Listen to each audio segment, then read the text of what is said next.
We're coming to you live from our Auckland Park studios. This is Prime News on SABC 3. Let's have a look at the top stories making headlines this evening. You can never ever teach a hungry child. Then that's why this investment of 10 billion rand is one that we will protect, and we really want to make sure that hopefully we will get to a place where we can serve 2 meals a day to children. Basic Education Minister Siviwe Kwagube spent the first day of the 2026 academic year visiting schools in the Northwest Province. Meanwhile, learners in Mafefe in Limpopo were unable to attend their first day of school due to the overflowing Mohlapitsi River, and learners in Giyani will also not report to their respective schools this week. You never suspend someone verbally without documents. Former acting National Police Commissioner Khomotso Phahlane has confirmed an alleged coordinated plot to block his permanent appointment as National Commissioner.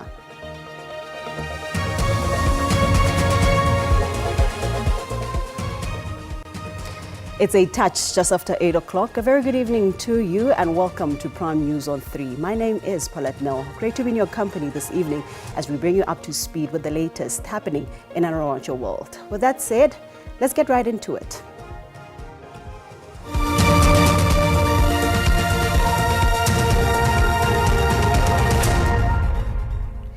We begin here tonight. Basic Education Minister Siviwe Kwagube has emphasized the importance of the school nutrition program. She says it plays a vital role in supporting learning, particularly at no-fee paying schools facing severe socio-economic challenges. Kwagube was speaking in the Northwest Province, where she visited several schools alongside a Northwest Education MEC, Viola Mutsumi, on the first day of the 2026 academic year. Basic Education Minister Siviwe Kwagube spent the first day of the 2026 academic year visiting schools in the Northwest Province. Joined by Northwest Education MEC Viola Mutsumi, the minister served a long line of grade R learners their first meal of the day. The visit highlighted the urgent need for the school nutrition program, particularly at schools where hunger often affects learners' ability to concentrate in the classroom. This has prompted the Department of Basic Education to set aside a 10 billion rand budget to provide 2 meals a day instead of the current single meal. You can never ever teach a hungry child. Then that's why this investment of 10 billion rand is one that we will protect, and we really want to make sure that hopefully we will get to a place where we can serve 2 meals a day to children. While the school nutrition program is expected to have a significant impact, overcrowding in small classrooms remains a major challenge. MEC Viola Mutsumi has urged the minister to assist with the construction of more classrooms for grade R learners, which became compulsory following the signing of the Bella Bill into law. The legislation, signed by President Cyril Ramaphosa last year, aims to strengthen and improve foundational learning across the country. Through the engagement between myself and the principal of the school, she did indicate that it seems like they are still going to encounter challenges. Balentle Mthethwa, SABC News, Litlhabile in the Northwest. Meanwhile, frustrated and anxious Gauteng parents have called on the Provincial Education Department to scrap the online application system. Hundreds of parents continue to join long queues in desperate attempts to find school placements for their children as the 2026 school year kicks off. Over 3,000 learners are still unplaced across the province, with the biggest pressure in Ekurhuleni and Johannesburg East.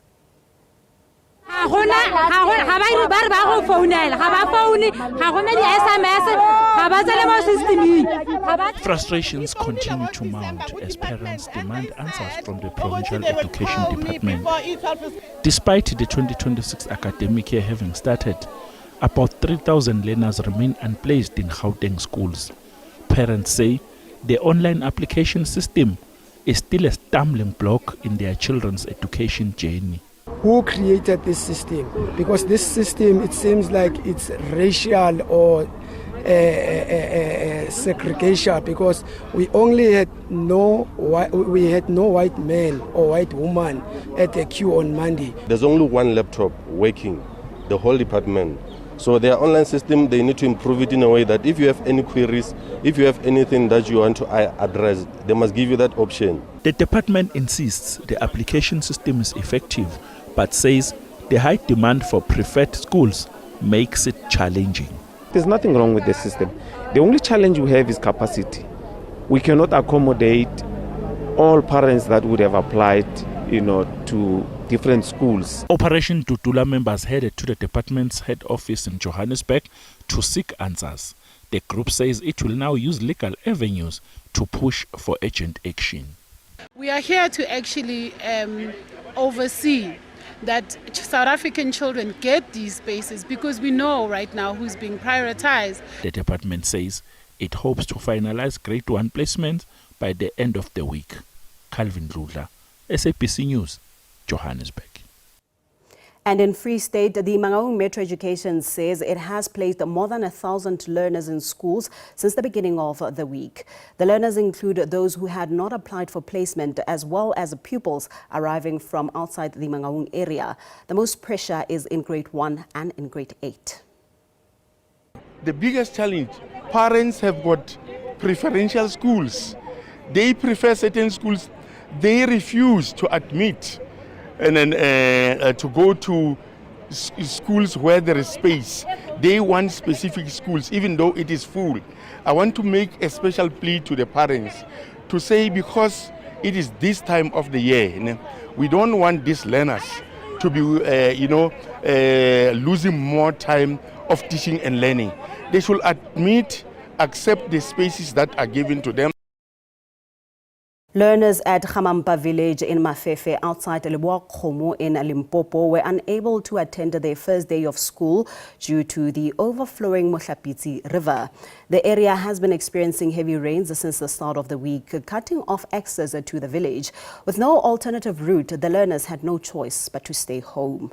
Residents say they have been engaging with the Lepelle local municipality to build the access road and bridge to the village. Desperate and unable to cross the river to attend their first day of the 2026 academic year. This follows the heavy downpours that the province has been experiencing in the past few days. The South African Weather Service has issued a level 9 warning with severe flooding expected in several areas. Learners are forced to cross the Mohlapitsi River daily to get to school, but were forced to turn back when the river burst its banks. This is so painful. Every year during this month when it rains and the school reopens, the river is always flooded and learners struggle to pass to go to school.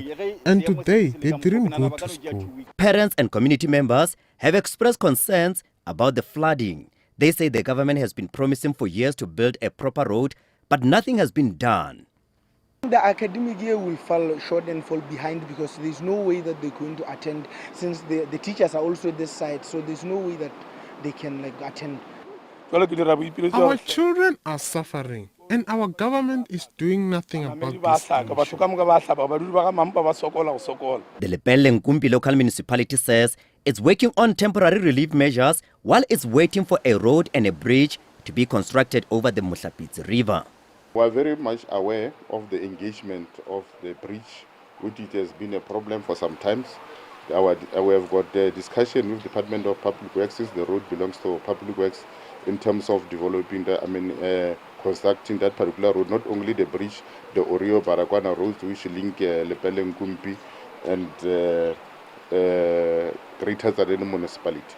I'm Koke Jomdao, SABC News, Khamampa, Mafefe. Still in Limpopo, scores of learners in the Giyani municipality area will also not report to their respective schools this week. The Education Department has suspended the resumption of learning across large parts of the district due to ongoing rainfall. Areas affected include Giyani and Dzumeri, which are considered unsafe for learners and teachers. I had rumors that the schools are opening next week Monday, so I came to school to verify for myself and make sure that schools are indeed opening next week Monday. When I came to this school, I wanted to see by myself that the school is really opening on Monday, 19. So I didn't have time or internet to talk to my teachers. We need all parties to be on hand, from Coxstar, from the municipality, from the district, from all departments, education, health, the premier. Because as you can see, this heavy rain has been causing problems for the community of Guyana. Number one, the roads are out, there's no access to schools, there's no access to health facility. There are buildings which have been collapsed. So it's really very difficult for the local people to be living as it is. When we return, former acting National Police Commissioner Phahlane has confirmed an alleged coordinated plot to block his permanent appointment as a National Commissioner. Let's tell you more after the break.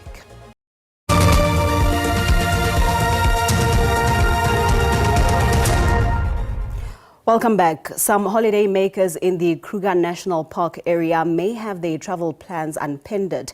Airlink says it has suspended all flights to and from Hoedspruit in Limpopo. This is due to severe floods which have left many roads impassable and in the process restricting access to the airport. The Hoedspruit Airport serves communities in the area as well as the nearby Kruger National Park and surrounding lodges and resorts. The airline company says it will resume flights as soon as the relevant authorities have declared it safe for them to resume operations. To this now, former acting National Police Commissioner Khomotso Phahlane has backed the testimony of Chief of Staff in the Police Ministry, Cedric Nkabinde, at the ad hoc committee, looking into concerns around national security. Phahlane confirmed an alleged coordinated plot to block his permanent appointment as a National Commissioner. Nkabinde alleged before the committee last year that a group described as the Phahlane Task Team worked to discredit Phahlane. He alleged that the task team was led by private investigator Paul O'Sullivan and relied on media exposure and iPad search and seizure operations to undermine Phahlane's prospects. It was in November last year when Cedric Nkabinde made the explosive allegations that private investigator Paul O'Sullivan led what he described as a propaganda machinery aimed at tarnishing Khomotso Phahlane's reputation. Within minutes of taking the stand today, Phahlane told the committee that Nkabinde's version of events was accurate. What he said is the truth, but also there are a number of issues that General Mkhwanazi himself have spoken to that I will want to talk to, that are covered in my affidavit. Phahlane further told the committee that former Police Minister Fikile Mbalula also played a role in the alleged campaign. He says he was unlawfully dismissed based on media reports he alleged were facilitated by O'Sullivan and others. He says this matter remains before the courts. You never suspend someone verbally without documents. And if I were to be suspended or removed from office, it was to be by the president who in the first place appointed me. To date, I don't have a letter signed by the president which is saying you are being removed as an acting national commissioner. Phahlane has submitted a 170-page affidavit to the ad hoc committee and is appearing with 2 legal representatives. Mkhokeli Bandla, SABC News, Parliament. All right, let's look into this now. The Minister of Agriculture, John Steenhuisen, says he will approach the national government to have the foot and mouth disease declared a state of disaster. He made these comments when he unveiled the department's strategy to contain the disease during a media briefing in Parliament. Steenhuisen has unveiled a 10-year strategy to contain the devastating financial and emotional burden of the foot and mouth disease. The strategy includes vaccination to protect the national herd. The minister says there are vaccines currently circulating in the country, while 1 million doses are ready to be supplied by international partners within 2 weeks once necessary permits are issued. Vaccination is not a silver bullet. to eradicate or manage this disease. It is merely one of the tools that can and must be used to combat foot and mouth disease. It is, however, no replacement for good on-farm biosecurity, a greater adherence to movement controls, as well as ensuring at a farm level that biosecurity is up to the correct standards. Haysen says the current outbreak started in 2021 when animals were moved from Phalaborwa to KwaZulu-Natal. The minister says almost 2 million animals have been vaccinated since its outbreak. This strategy is a long-term commitment to the health of the economy and the security of food supply. Lulama Matya, SABC News, Parliament.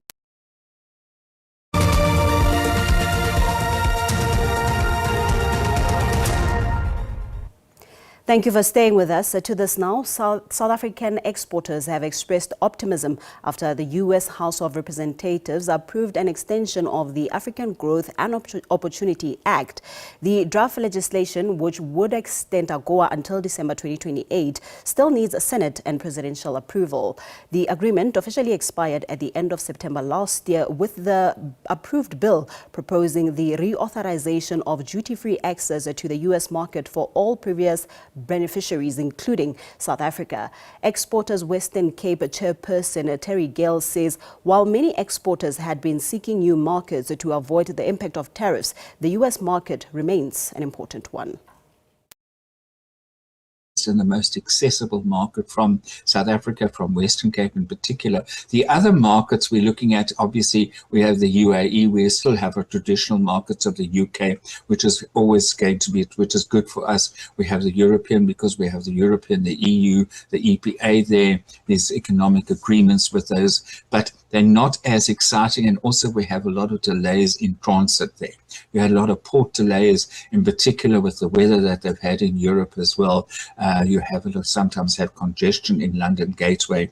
You have congestion in the port of Rotterdam as well, which actually obviously hampers the fruit in particular, because it, as I said, has a limited time of transit as well. When you look on, there's the Far East as well. The Far East is not as easy as it sounds. It is a big market. The problem is the getting there. And that is because it's not a direct service. It gets most of the containers going into China are transshipped in Singapore. And Singapore, unfortunately, has massive, massive congestion and massive delays. And on that note, let's have a look at your latest market update as recorded at 7:30 this evening.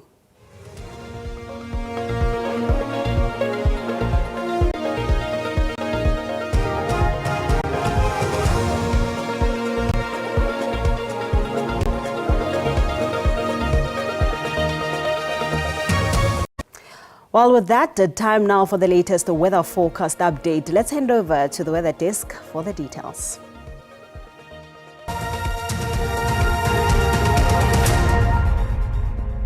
Thank you very much and a very warm welcome to the weather desk. Time for us to look at those conditions over the country. Now we're still expecting the effect of that lower pressure system that's sitting over Mozambique, still causing these widespread showers and thunder showers as we move into that Limpopo Valley, stretching to that low field of Mpumalanga. Heavy downpours is expected over those areas for tonight. Stretching into the interior, just isolated to scattered as we move towards the central parts of the country. It is going to be a cloudy night as we move towards that interior of the Northern Cape, stretching all the way into the mother city, with that cold front that will be coming in, causing a 30% chance of showers and rain over Cape Town and surrounding areas. That cold front will be branching the southern parts of the country, dropping temperatures significantly over the southern parts of the Western Cape and Eastern Cape. And also, we're still expecting the effect of that lower pressure system over Mozambique, stretching into parts of Limpopo and Mpumalanga. Still up to 80% chance of showers and thunder showers over those areas for tomorrow. Just isolated over Johannesburg, stretching towards Mahikeng all the way into Bloemfontein for tomorrow.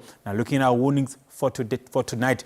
It is going to be a level 9 warning of disrupted rainfall as we move into Limpopo and Mpumalanga, becoming a level 6 over parts of Mpumalanga. Level 2 over places over Limpopo, Mpumalanga, and also KwaZulu-Natal. We do expect a level 1 warning of severe thunderstorm as we move towards the central parts of the country for tonight. Moving on to tomorrow's conditions, we're still expecting up to level 9 as we move towards Limpopo and Mpumalanga. Now, it's been raining over those areas for days. The soil is saturated. Now, flooding is a possibility. We are talking localized flooding in places over those areas. So please, let's be careful. Do not cross any soil and streams, and make sure that we stay safe as rainfall is expected to continue over those areas for tomorrow, stretching towards the rest of the week. Moving towards KwaZulu-Natal, a level 2 warning of severe thunderstorm is expected over the interior of KwaZulu-Natal for tomorrow. Looking at our temperatures for tonight, it is going to be a cool night over Sandland with a low of 10, 17 over Appington, 16 over Pretoria, Mbombela stretching all the way into Palabro and Musina. It is going to be a cool night with Musina dropping down to 20. Maximum temperatures for tomorrow. Do remember we're expecting scorching temperatures over Appington with a high of 36 over Appington, 23 over Cape Town. Rainy conditions still expected over Mbombela stretching to Palabro and Musina. That is, we're expecting that level 9 warning of severe thunderstorm and disruptive rainfall over those areas. So please, let's be careful. In terms of temperatures, it is going to be a warm day, especially over Musina with a high of 28, Johannesburg at 27. Bloemfontein, it's going to be a hot day tomorrow with a maximum of 35. That's all the weather I have for you. Stay tuned.